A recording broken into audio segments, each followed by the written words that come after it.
option, as the only other alternative would be to cut down all of our lilac trees, count the rings on each one of the stumps. We thought that kind of defeated the purpose of knowing which ones were older. Now, these are all lilac trees here off to your left. When some days here on the island, the smell of lilacs gets so strong that it almost overpowers the smell of horses and fudge downtown. Almost.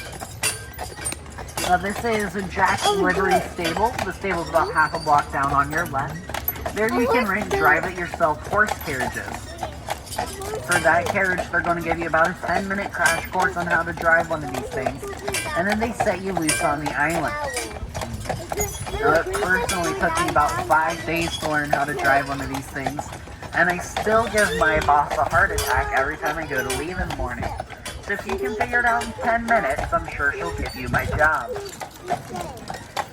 Now this is the Gatehouse off to your left. The Gatehouse is one of the Grand Hotel's 6 restaurants here on the island.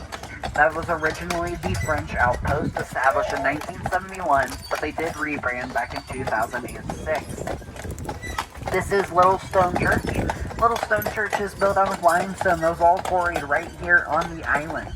Stained glass windows were imported from New York. Little Stone Church does have weddings as well as vow renewals here all summer long. You can actually schedule one of those today. Why have a shotgun wedding in Vegas when you could have one on Mackinac? Now off to your left, that building with the gray roof, that is Mackinac Island Local Schools. We have about 80 to 100 students on average, grades 3 K through 12. This year's class was a little bit, this year the school had a little bit less students at about 50.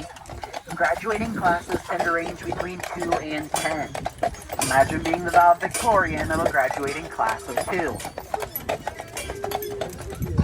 Now off to your left, you'll be able to spot the Mackinac Bridge. That bridge is 5 miles in length from anchor to anchor, making it the longest suspension bridge in the Western Hemisphere. It began construction in 1954 and was finished in 1957. Took them just 3 years to build it.